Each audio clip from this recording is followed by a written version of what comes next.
myself in here. There we are. Buenas noches. Well, I'll just square this camera up because it's went a wee bit funny. There's a lot of visitors in over the weekend and everything. It's still not sitting right. Anyway, I'll need to do it. Do you like my hat? I got that in France with Mr. Griffin about 5 years ago for €3. It's a cracker, isn't it? And it's still doing okay. So there we are. But we have a heat wave. I know it's hard to believe, and you probably don't believe me. I'm glad we had a heat wave because I bought this suit about 10 years ago, and I think I've only used it once, twice. This is about the third time I've ever used it. It's a linen suit. Very gentleman, very English. But yeah, we have a heat wave here. We've had it for about well over a week now. But Sammy, how long has it been hot here? 3 weeks. No. Americans were here then. It was freezing, raining. It's been like this for a couple of, maybe 2 weeks, maybe coming up 2 weeks. But we're not used to this at all. This is absolutely incredible. Isn't it, Marion? It's not comfortable. It's absolutely horrid. But anyway, there we are. Bizarre stuff. Ewan Eggerstrom, how are you, dear brother? Troy, Florida, how you doing? Brian Sick. I still haven't get these. I still don't have these comments made bigger, which is a real nuisance. Kenwood, there, my pal Kenwood. Andy Lightman, how you doing? And Ewan out, 29 degrees Celsius, 84. Well, we're not that hot. We're not that hot. We're about, what are we saying? What does it say up in that thing up there? We've had it from the 21st of June. 21st of June. It's 26 here. 26, which is monstrous for us. I mean, this is like, I've lived here for 35 years and never seen anything like it. We normally get 2 or 3 days and that's it. For real. This has been a couple of weeks. This is crazy. This is crazy. Looking very dapper. Thank you very much. Yeah, we're getting there. Buenas noches, muchacho. Well, I see, I know that I've got a lot of sympathy because I can't stand football. And the England team's full of Africans. But I see England get beat last night with Argentina. And the players ran on the park with a, let me fix that, I think it's annoying me. They ran on the park with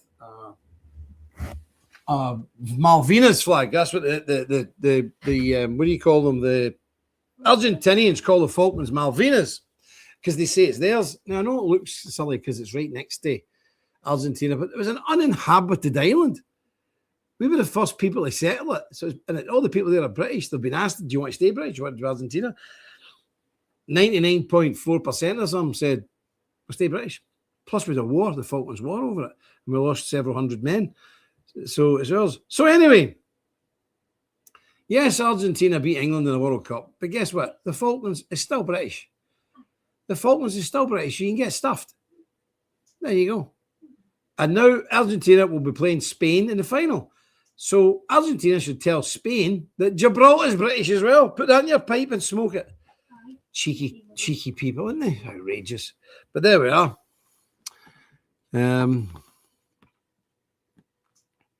Put a bowl of ice water in front of your fan. So that's a good idea. Sammy, Brian Sillick says, get a bowl of ice water and put it in front of your... Sammy's got a fan. I don't. But they've got Mitch and Sherry's fan. But, you know, we've been out marching for 5 days. Really just only back to work today. But absolutely shattered out in that heat. And I think Sammy's walked something like 38 miles in 3 days out in the heat, in the sun, and obviously having a few refreshments. We had a delegation of mature French nationalist patriots here. Yep, we had 4 of them. We had an Irish patriot from Cork down south. He speaks fluent Gaelic. He's an Irish nationalist. Good guy. He was here. They all stayed in my house, or sort of. And who else were here? We had a full bus parked up there. My friend phoned me the other day. He says, we'll be at the Priory in 15 minutes. What? A full busload of Scottish people coming over for the parade. The whole bus parked right outside there. And the whole lot of them were in here. So they've seen this. They've seen the church. The French seen the church. The Irish seen the church. The Scots seen the church. And it was really good. But it's been really busy because every day you're getting up about 5:30. And that was really on the, you know, and you're staying out at night for the bonfires. You're not going to bed till 5 at night. What time did I get in, Sammy? For the bonfire? 4 o'clock in the morning, I get in with the Frenchies. 4 a.m. And then we were back up at 6. So I was really shattered, and I forget I'm not meant to be in good health, and I'm getting old. I shouldn't really do it. But I tell you what, I felt it yesterday and today. It's been early night for me tonight, let me tell you. Big Kit Bear says, and always will be. You better believe it, Kit. Get your hands off it. There's no Malvinas. There's only the Falklands. John Cobbs, I live in Florida. It's just a regular Thursday life for us. Oh, what? Same in Texas. No. I know it's hard for you guys to understand how hideous. Oh, aye, thanks. I'll make a donation. Brother Ewan, can you stick a donation up for the Haywood boys? I've got some videos. I'm still going through them. They had a big demonstration on Saturday. They had speakers. They had all that stuff going on, and a big parade through the town. So I must get you some footage of that. We'll do that maybe on Tuesday, okay? So I'm still going through the films because the guy sent me loads of them. I like your summer suit. Yes, this is linen. This is actually linen made by, let me see now. It's Nova Fides Italian. It's called a linen miracle suit, Colazzoni Italian collection. I bought it on eBay about maybe 12, 14 years ago, and I think this is the third time I've worn it. I don't really go anywhere, and we never need to wear it in this country, so I'm glad of it. But I don't have a tie. I do beg your pardon. Don't look very respectable, but anyway. He's meant to wear a blue and white striped shirt. That's the English uniform. The English gentleman's uniform abroad is this linen suit. But, well, I've got a pink shirt. That can pass. But a blue and white striped shirt. That is the English gentleman. Okay. Yeah, 1690, the British discovered the Falklands. Argentina. Formed it there. Yeah, 1813. Of course, formed it in 1813. Argentina was formed as a country in 1813. We discovered those islands in 1690. So it's a long time before Argentina was even a place. Cheeky people, weren't they? But anyway, that's what we've got to put with. Anyway, let's have a wee word of scripture here. We're in the Proverbs chapter 19, in the verse 15. Hear ye the Lord. Slothfulness casteth into a deep sleep, and an idle soul shall suffer hunger. Amen. And we know the Lord will add this blessing to this. The public reading of his infallible, inspired, and inerrant word. And the people of God says, Amen. Amen. Well, I've been rather slothful yesterday and today. And we had a very strange experience. We had a guy down here to fit the floors, you know, that nice parky floor in all the rooms. He was down here yesterday for about an hour, and I went up to have a look at him. He's put one strip down. It's gone. And I don't actually have his number, I have his friend's number. Just disappeared. Don't know where he is. How bizarre. Totally strange. Really strange. So there is the link. I'll get you a link here. So I'm going to put this up for these guys, right? So this is for the street. Oh, wait a minute. What am I doing here? Wait a minute. I'll just describe it for you, okay? So this is the street guards. Because remember, we've got a couple in Glasgow now as well. I'm going over to see them hopefully this week. And I'll let you know how what by next week now. I'll let you how you're going. So there's the link. If anybody can throw in some stuff there, because you guys doing a great job. Really good job. But we've had a lot of bother here. Do you know the other day there was that big bonfire in a village in Northern Ireland, the mosque on top of it? Well, the other day, a big group of East Timorese Muslims come into the housing estate with knives and machetes, and a couple of their local guys went out to confront them and say, get back. The police arrived, arrested our guys. You wouldn't believe it. But it's caused a hell of an uproar because there was just one man in the street trying to stop these people attacking people. And the police came, pushed their way through the foreigners wielding machetes, and arrested our guy who was just standing with a stick behind his back. It's quite incredible, but I'm sure you know it. So this is the one I was talking about, this fire here.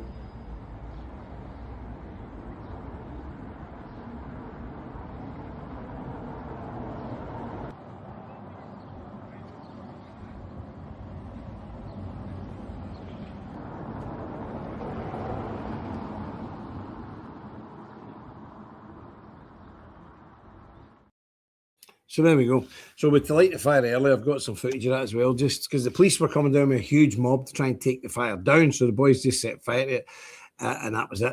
But yeah, I've had the 12th these bonfires burn all over here. I mean, some housing estates, some projects, I've got two bonfires, maybe 200 yards, 300 yards apart, two. But sadly, as it happens every year, in one sort of working class poor area projects, a row of houses actually burnt down. which was sad because there's no pensioners in it of them. They lost all their possessions, which is really sad. How many? 56 years, and about 3 or 4 people's houses burnt down. But there's no bitterness. It happens every year, but the people still would rather have the bonfire and risk their house than not have the bonfire. I don't think people understand it because, to be honest with you, it is a bit crazy. But that's the way we are. That's our culture is so ingrained in us. We don't like that. But just sad that these people lost their houses. But the other night, Belfast, just Belfast looked like that.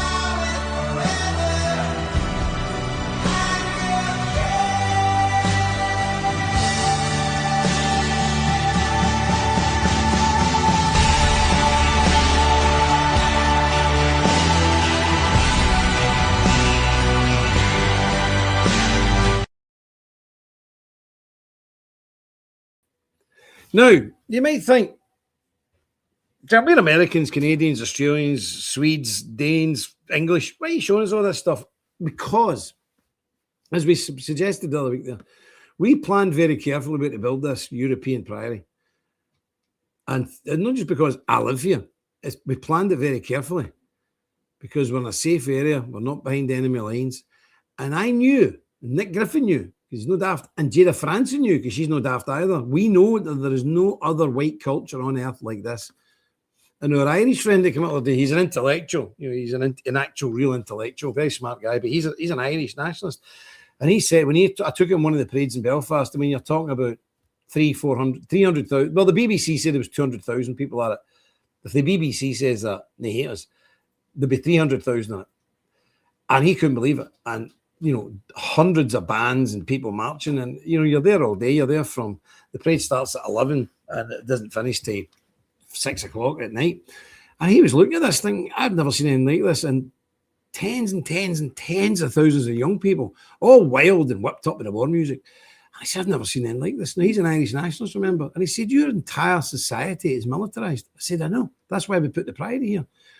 And he didn't even know that when our children are 5, boys and girls, we put the boys into the Presbyterian Church mini army, which is called the Boys Brigade, and we put the girls into the Girls Brigade, and they're separated and they're learned drilling, marching, military drill, all the rest of it, field craft, and you stay in that from your 5, like I did, till you're 16, and then you go into the bands, and then when you're older, you get into the militia.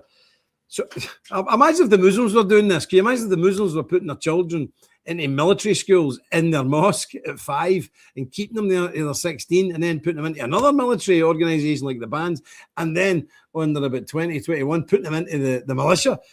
People will be having a fit, and I forget because I live here and I grew up like this. But it is an incredible thing. So the focus of the entire free world now, especially Europe, is all on Northern Ireland. And everybody's looking to Northern Ireland for the salvation of England and France and Germany and places like that. It's quite incredible. It's quite incredible. So just over the last few days, I mean, I'm busy enough, and it's stressful enough at this time of year, as I was telling you last week. But then all of a sudden we've got coach loads, 40, 50 people arriving from Scotland. We have a group of people from France. We have Irish people arriving, all want to see the Priory, all looking towards Northern Ireland and this military society that we've built over the last 300 years. And now everybody's looking to Northern Ireland to be the beacon, the light of the world. Remember, I've told you this many times. This was the light of the world during the Dark Ages. I knew it. I didn't know it. I knew God knew it. And God was telling me, push and fight for this to be built here, because it could have been in Budapest. It could have been in Belgrade. It could have been maybe even in England or the Republic of Ireland. But I knew God wanted it built here for the reason that we now see. It's absolutely obvious now what's happening. So God doesn't make mistakes. We do, but God doesn't make mistakes. So excellent. That's your... the police, I know the police are always the same. Nice. Yes.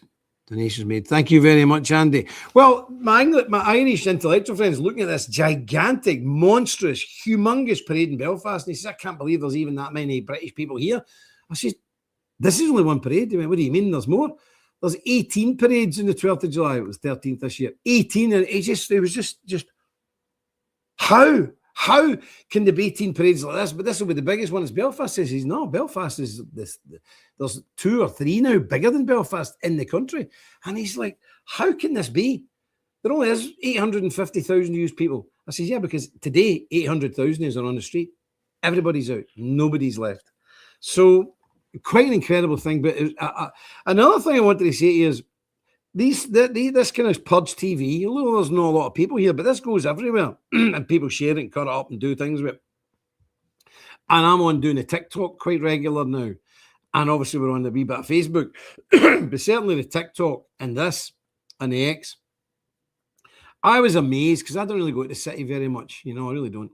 But I could not walk 10 feet without young fellas, wild, stripped to the waist, on the drink, wild, ferocious young fellas stopping and saying, oh, Mr. Dowson, ever so respectful, Mr. Dowson, I just want to shake your hand and say, well, listen to all your shows. You're doing great. Thank you. God bless you. The usual. But not just 10 or 20 or 30 people, hundreds of people, hundreds in this parade, hundreds of people, all young bucks, all young fellas, nobody over about 20, all young fellas saying, we watch your shows. Brilliant. So that really encouraged me, and it should encourage you also. I mean, we have massive saturation now in Northern Ireland, and it's incredible. It's really, really good.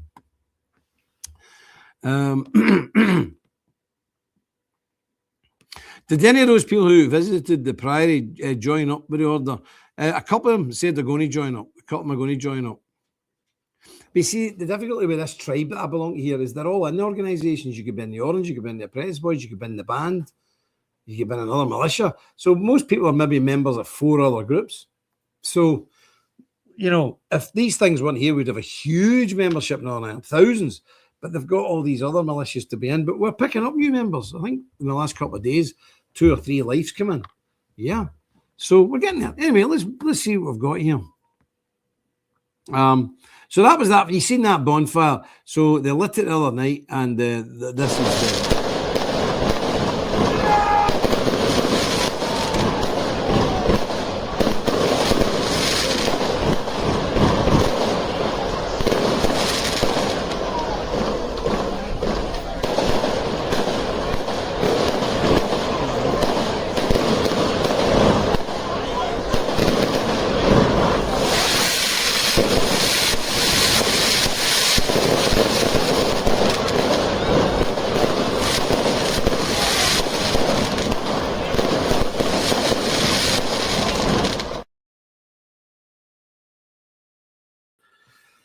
So that's the noise of fireworks in the background. Now, fireworks are completely and absolutely illegal. They're forbidden here because you can make bombs out and take the powder out and make blast bombs, put in tubes, you know what I mean?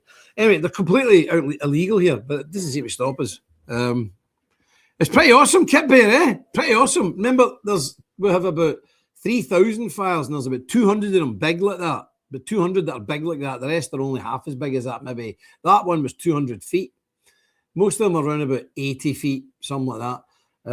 So we've got thousands of them, literally thousands of them across the country. It's some feat of engineering. What was that? The Newton Abbey one? That one there, no, that was Moygashel. That was Moygashel. Okay. And I'm going to show you the biggest one in the country. And that was, where is that estate? It's in Larne. Craigie. No. What one? Ballycraigie. That's the one. The big tall one. Yeah. I think I've got that here. I hope I haven't missed that for you. Ooh, let me see now. I maybe don't have it. I don't have that one. The biggest one's 200 feet. But I'm going to show you another big one now. This was in the Sandy Road, which is right smack bang at Belfast city centre. Smack bang in the middle of Belfast city centre. And I took the Frenchies down there the other night to see it. And actually, we got a bit of fright because we were inside this kind of cage thing where you're not meant to be. I didn't know because I'm blind. And then the fire was lit. I tried to get out there. I didn't want to show these people that I was actually getting quite frightened. I was like, I don't worry about it, it's fine. It's almost like this with a jacket over my head, the face was going to melt. But we managed to get out just in the nick of time. Really stupid, so you got to be careful. And don't follow me because I'm blind as a bat. So let me show you the one in the this is in the city centre. There was about 5 in the city centre, but this was the best one. Have a look at this, the beautiful fireworks. And the faces they've got on it is a politician and his wife who have just been convicted. Not so much his wife, but he was convicted of paedophilia. So his face was on the bonfire. We do that. So here we go. And the other good news was there was a tricolour in this one, but only half the fires this year had tricolours. It's really beginning to die out. People don't want to do it anymore because it upsets and insults our Irish friends. And I've been saying this. I've been saying this for 20 years. Stop burning Irish flags. And the reason that one's behind me, because that's an Irish flag. That's the original Ulster flag. So that's recognised as an Irish flag, not a British one. We need to break these barriers down, my friend. We need to smash these barriers down. So the good news is half of the fires didn't have a flag on it this year, which is remarkable. But and we're going in the right direction. But here's the Sandy Row fire in the Belfast city centre. Have a look at this one. It's a big one.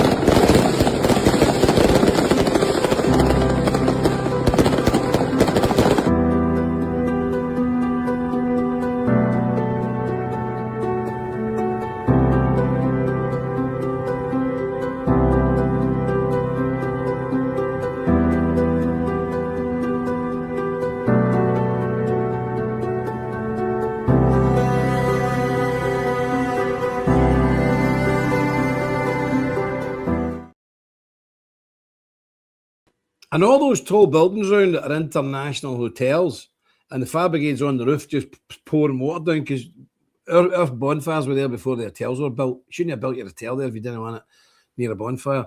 But Craigie Hill, I've not got a picture of that one. Craigie Hill, absolutely enormous, 210 feet or something. But look at that thing in the Sandy Row with the fireworks.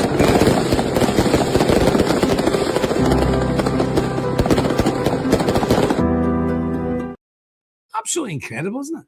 Now, the crowd round that was about 20,000 people. And it's lit at midnight, middle of the night. I didn't get it 4 o'clock that night. We should do that here in the States. I agree with you. Yeah. Yes, burning the flags are inflammatory, and I think we can do away with it. So, I'm agree. And remember, it's quite dangerous here to cross tribal lines, okay? So when I say these things to you guys in America and Canada, you go, it's quite dangerous. It's quite dangerous for me to come out and say, stop burning Irish flags on our fires. That's an old fight that's gone now. Stop doing it. That can get me an awful lot of problems. But I'm not going to stop saying it until they stop doing it. Because right's right, wrong's wrong. We're Templars. We're supposed to be fearless and tell the truth, even if it costs you your life. Do you remember the oath? So I'm going to do it. And it's working. Never, ever in my life did I think in a couple of years we've managed to get half the flags, half the bonfires to stop burning tricolours. So it's good. It's good. But keep us in your prayers because it can be quite dangerous in this part of the world to do things like that. Let me tell you. Yep. Sherry. Yes, brother Sherry and Mitch, God bless you. Where are they these days? I haven't seen them for a while. Oh, there's Mitch there. I've seen him there. Good day. I've been here for a while. I've been running around. Oh, no bother. Nice to see you. God bless you. Neck surgery? Oh, you're prepping for neck surgery? Good grief, man. You still got it done when you were here. You'd have got it done for free, man. Mind you, it would have been Africans probably working on you, so maybe no. God bless you and Sherry. God bless you. All right, there's a wee link there to finish the Priory. Please do so. If you can help us, we'd really appreciate it. And a wee link to the annual report. Where is that annual report? I had one in my hand a minute ago. Wait a minute. Strange. Well, maybe I don't have it. I thought I had one. But anyway, the annual report's out. And we're working on a magazine, the new... no, that's not either. And I was out what day is it? Tuesday. Tuesday was at Tuesday. I was at another big giant parade, 150,000 people. And I was handing out these leaflets. We get these leaflets done. And you know something, I'm very proud because I never asked them. I had Sammy with me and I had my oldest daughter, Alice, with me. She's the mother of 5 sons. And we arrived and everybody likes to go for a wee bit of booze up and a wee bit of relaxing. There's like 200 bands and everybody sits in the woods and everyone in the field and they have a mock battle with the cannons and the muskets. So it's a bit of all the serious parading's finished. Let's just relax now. But I'm always working and I was going to give these leaflets out. And I didn't ask the kids because I didn't want to burden them. And the 2 kids, Sammy and Alice, the minute we got off the bus, give us some of them leaflets. And we had them all out like that, no problem. So there's thousands of them out now. And it's leaflets about demographics, about having families, having strong families, having Christian families. They were gone like that. If I took 10 boxes, would have got rid of a lot. So well done. Thank you very much to Sammy and thank you very much to Alice. I really appreciate it. And I didn't even have to ask them. Is that not wonderful? So there we go.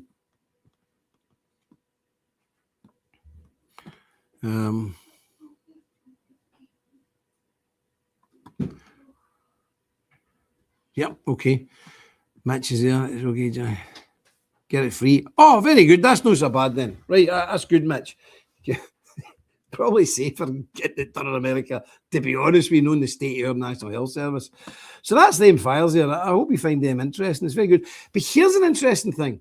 So with that bonfire with the mosque on it, and the East Timorese Muslims running about with knives in that area, trying to attack people and so on and so forth, the Sinn Féin IRA representative, because they're into politics now, he comes out, doesn't criticise these foreigners running about with knives trying to injure the locals. No. Only interested in the fire upsetting the foreigners. Listen to this guy. This is official Sinn Féin IRA guy. No, this has nothing to do with culture. This is everything to do with hatred, pure and simple. And I don't think we should equivocate about that. This is a display of hatred. It's hurtful. It's causing extreme fear across the area for families, individuals, children seeing these images on this bonfire. I have had people contacting me from some of the communities. They're saying that once again this is something that will create great concern throughout their community.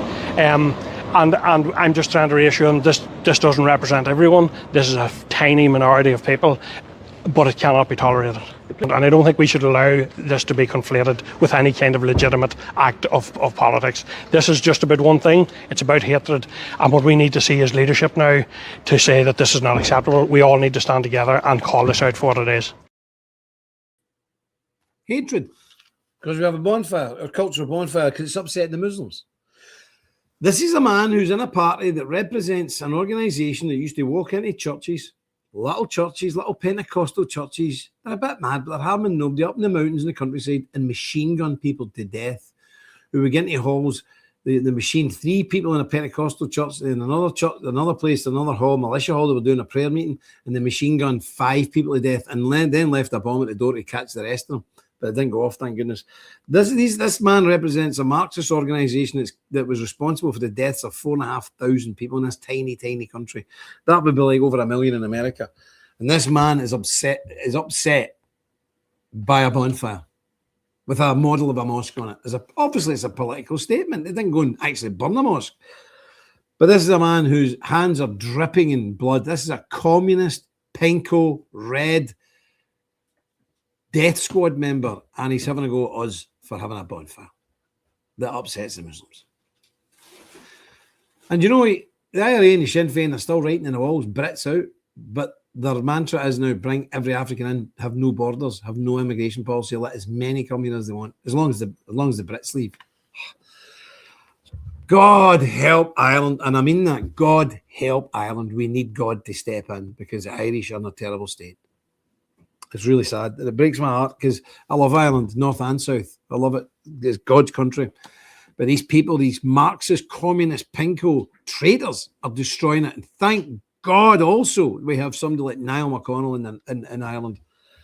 Thank God for Niall. So it was one of his friends that was actually visiting the other day. So we'll see how we get on. Right, what's next? I just want to show you some stuff from the community to show you why this community is the way it is. And it all starts with the youngsters, especially the young boys, and really especially the young girls. It's very important because it's getting young people into stuff. They'll only stay in it if it's enjoyable. They won't stay in it if it's not enjoyable. So you've got to make things that are enjoyable. See you later, hen. And that's what the French wanted to come here because they've got youth groups, Catholics, very Catholic, hardcore, SSPX, Latin Mass Catholics. And they've got youth groups, but they're saying, how do we get them militarized in an enjoyable way? So that's why they came to Northern Ireland. That's why they came here. And I don't actually know them. Nick knows them, but, they just said, if we're going to come over, we want to see Jam and the Priory and we gave them a good tour around here. But I said, you need to get them kids into like bands. The bands are great. They're great enjoyment for youngsters. And boys and girls meet, and boys and girls, like all that stuff. And the boys can dress up in uniforms like wee peacocks, and the ladies can shimmy about, and they can pick their future husband. So that's why I don't want to bore you too much with just Northern Ireland stuff. But what you got to understand that this is going to be the backbone of the European resistance. It absolutely is. So if you do things like this and you get the kids involved, it really works. I think I've got the kids here. Wait, I see if I've got them. So we have these other things called lambegs. These are the big war drums. These are not bands. These are war drums. So I'll show you them. And these are kids playing them. Not very good, but they're only kids. They're only learning. And look at the size of these monsters. Have a look at this.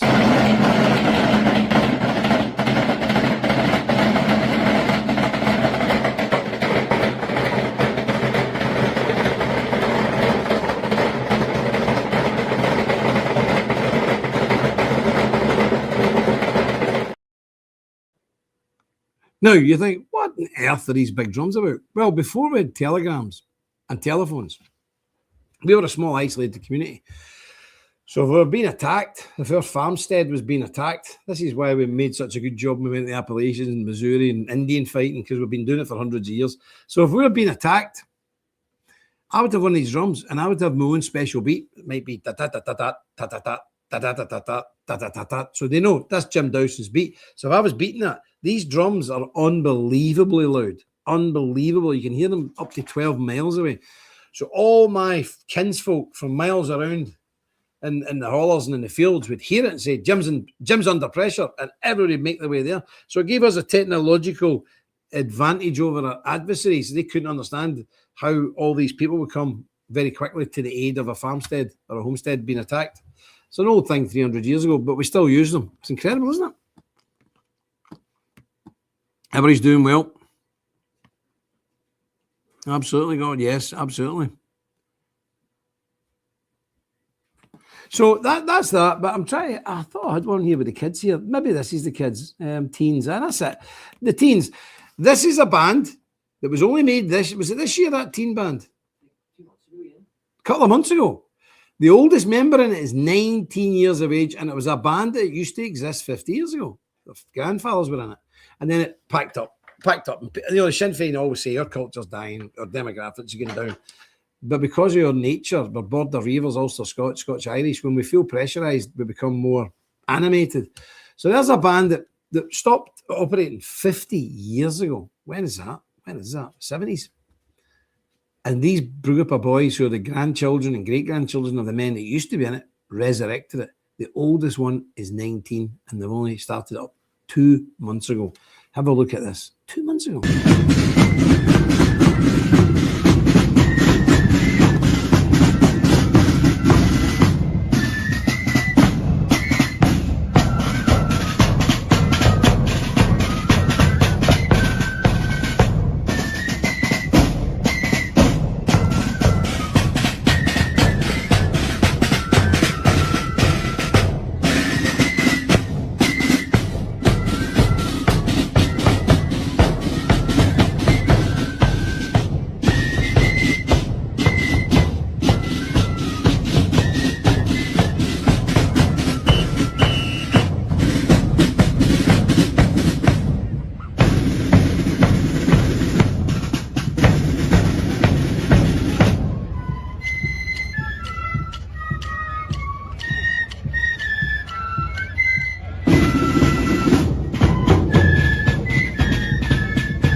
Isn't that wonderful that they honour their kinsfolk, their fathers and their grandfathers so much? They resurrected that band because these bands mean a lot to us. It's in our blood.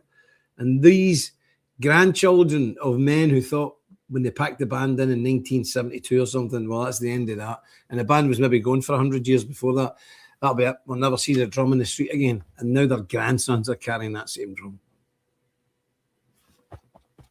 Yeah. Now, did you notice all the houses around there and all the flats, all the windows were boarded up? That's because the fire's there that's going to get lit that night. And if you don't board the windows up, the windows blow out with the heat. I mean, the heat, a 200-foot fire is intense. So all the windows pop out. So they board all the windows up. The people do this. Incredible. So the same band has got a wee colour party. And this is where the females come in. Very useful, you know. And look at the young girls on the colour party. Obviously, they're not got their uniforms on because it's the day of the bonfires. They're just chilling out. But have a wee look. Very important. If you don't bring the young girls along with you, you're finished. You know, and a lot of people criticise us in this country. They say, Well, if you go into your X, you'll see it every time we put a post like this up. All the people say, what stupidity, these boys would better going to college and getting a degree and having good jobs than learning this stuff, building bonfires and playing drums and being in bands. That is what keeps us strong. And thank God that they don't know this. They have no idea. They just think we're stupid for doing this. So our young people are not going to universities to get brainwashed. Our young girls especially are not going to university. They're normal young girls. You see these girls at 14, 13, 14. They just want to get married to one of the boys in the band and have 4 or 5 babies. That's it. And you're telling me we're stupid because we won't send our daughters to university? Are you crazy?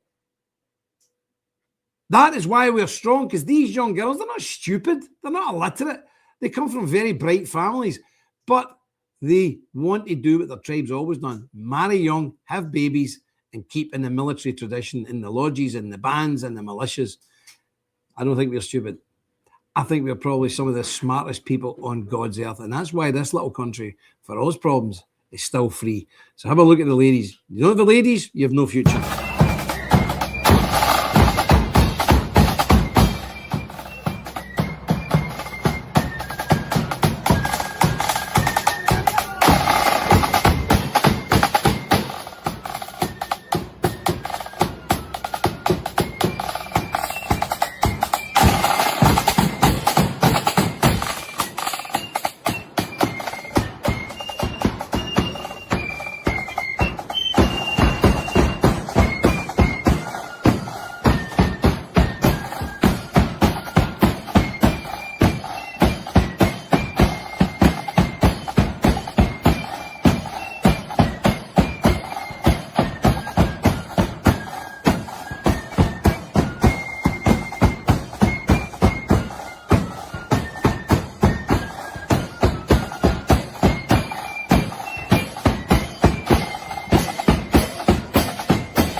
Now, would you rather our children were doing that or going to some university with some green-haired, lesbian, trans, freak woman professor who's probably had 5 abortions, don't know how because she's met by a lesbian, or doing that? I know I'd pick every time. Well, I've already done it. All my kids went into that. None of my kids went to university. Praise Jesus. That's a better thing. Or listen to some old sleazeball, paedophilic professor male who doesn't know what he is. Nah. You send your kids, especially in the West here, if you send your kids to university, wave goodbye to them. Because they're going in there and they'll be utterly brainwashed. They'll come out with green hair and a bone through their nose and they'll think they're one of 72 genders, if not all of them. That's what we're talking about. So people call my people stupid for doing this. No. University degrees are good in peacetime, but there's going to be war soon. That is very useful in wartime. Young men marching from the 5 in the boys' brigade and the girls' brigade, then get into the bands when they're 8 or 9, and then get into the lodges and the militias when they're a bit older. I'll take that any day of the week, especially when there's war coming. These people have got their kids, 1 or 2 kids, tiny families, and both of them have got degrees. They're all effeminate weirdos, and the woman's a lesbian or a mad feminist. And they're working in different countries now to make the money. Money's the God. No, our kin is important. And our God is all important. So we do this for a reason, to defend the faith and to defend our kinsfolk. We're not interested in university degrees. We're not interested. Nobody's suffering. Nobody says you're not going to uni. But people don't want to go. They don't want to go and mix with Africans, lesbians, homosexuals, trans, oddballs, weirdos, comic singers, and whoremongers. Why would we want to send our children, our precious children, to such dens, some Soviet dens of brainwashing? Because that's all the universities are now in England, Scotland, Ireland, and Wales. They are brainwashing centres that it would make the Soviets blush back in the day. We don't want our kids doing that. If our kids are marching, they're honouring the flag, they're honouring their kinsfolk, honouring their faith, that'll do for me. Thank you very much. Praise the Lord. And the quicker people in England and Ireland get that through their heads, the better, because that's your salvation right there. Okay, Charles Kick said universities are a scam now. Of course they are. Yep, Kip Bear says universities very suspect nowadays. Absolutely. You need to go and learn a trade. Learn a trade. Learn to work with your hands. Yes, there was a guy fell off one of the fires the other day. Yeah, the guy fell off the fire and died just down the road here, about 2 miles away. It wasn't even a big giant one. It was quite a small one. He fell off it and died. So prayers for the family there. Happens every year, somebody dies. You can't be building these things without health and safety. I mean, these are boys for the street building this. You've seen them, they just pass the pallets up and they're all the way up them things. You can't be doing that without serious risk of injury, and it happens every year, sadly. So we pray for his family, but he died doing what he wanted to do and promoting his culture. So there we go, can't say much about it. Now, just to finish up, we've got a really good Irish tune to finish up with, and it's the Dubliners. You all heard the Dubliners, oh, marvellous. And it's one of my favourite songs, and it's about an Irishman being in America during the gold rush. But anyway, before we get there was one of the guys in the bands, a younger man, in his 30s, he died. I'm not sure what he died at. So all the local bands decide, well, 2 local bands, the big bands, they decide to pay a tribute another day. Now, these are really busy days for us, so this is really special that they took the time out of our busiest day of the year just to do a memorial parade for them, united as one big band. And I think it's very touching and very sweet. And it shows you how we hold each other in high regard. We love each other. We love each other very much. And this shows you this is a mark of respect. These guys have walked about 22 miles that day, but they still found the time and the energy to come together in March to pay their departed brother, the honour of turning out in the street for him and letting people know and his family know that he was loved and he's still thought about and his memory will never die. And I think that's sweet. So have a wee look at this, the mass bands, and this is Down the Country.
There we are.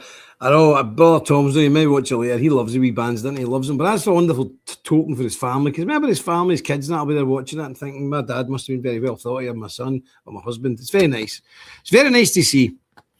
Tax on tips. Let me tell you something, Kip here. Your tips are taxed. Sammy, when you worked in the TT as a waiter, did you get that your tips get your wages? No. Aye, supposed in this country it's supposed to. You got shared with all the other stuff. Aye, but that's not allowed. Tips in this country are meant to be part of your earnings, and you get taxed on it. Listen, they would tax you in air in this country if they could. We're getting taxed to death in this crazy new Labour government. This Andy Burnham's coming. He's talking about inheritance tax again and all this. It's absolutely bonkers. Bonkers. And they're raising the retirement age again, so they're hoping everybody will die before they retire and get a pension. It's absolutely outrageous what's going on here. Outrageous. But is any of us really surprised? That's what happens when you have socialism. That's socialism. Raw socialism they're always brilliant at spending other people's money. Always. Incredible. There's Sir Keegan Rushmore. How you doing? Same in America. The communist control, universities and schools, even infiltrating the parochial schools. Absolutely. Communists are everywhere. They're everywhere. Yep. Yeah, you need to go to a technical college. Well, I went to a technical college because I learned to be a diesel fitter. I was a diesel mechanic in my day. So I went to technical college, day release stuff and all that for 4 years. Well, it wasn't for you because they threw me out because I was putting political stickers up on the clock faces and I get thrown out in disgrace. I've been doing this a long time. Right, I'm going to leave you because we've got a lot of stuff for the north here. I'm going to leave you with something for the south, for our Irish brethren. And this is one of the most beautiful Irish songs I've ever heard in my life. It's sung by the Dubliners. It's called Spancel Hill. And the words are absolutely beautiful. The tune is beautiful. And it's one of my favourite tunes. And it's strange because our bands play it. All our music is interconnected, even though for years we hated each other and we tried to kill each other. But all our music, we share our music. We share our music because the Irish, North and South, Celtic and Protestant, they've got a wonderful love of music. And Northern Ireland is the country and it's got the highest percentage of people who can play musical instruments anywhere on the planet. Anywhere on the planet. Nearly all flutes, of course, or accordions. I like an accordion. But anyway, let me leave you with this beautiful Irish ballad called Spancel Hill. It's a man dreaming of his homeland when he's in California in the gold rush. So I'll leave you with that. God bless you all. Thank you for being with us. I really appreciate it. I'm going to go now and I'm going to run a look cold, not freezing cold, but a coldish bath, and I'm going to go and sit in it for the rest of the night. What do you think of that? I can't stand the heat. So God bless you, one and all. And remember, the temples are really having an impact now. Foreigners coming here from all over the world to see what we've done, to see what we're building here. So we're an inspiration to other people. We're giving people ideas. We're giving people the wherewithal and the courage and the knowledge to maybe do these things in their own countries. So thank you. God bless you. Right, until we meet again, remember, stick close to God. You won't go far wrong. Do his fault. Last night as I lay dreaming of pleasant days gone by, me mind been bent on rambling, to Ireland I did fly. I stepped on board a vision and I followed with the will, till next I came to anchor at the cross in Spancel Hill. It been on the 23rd of June, the day before the fair, when Ireland's sons and daughters and friends assembled there. The young, the old, the brave and the bold came their duty to fulfill at the parish church in Clooney, a mile from Spancel Hill. I went to see me neighbours, to see what they might say. The old ones were all dead and gone, the young ones turning grey. But I met the tailor Quigley, he's as bold as ever still. He used to make me breeches when I lived in Spancel Hill.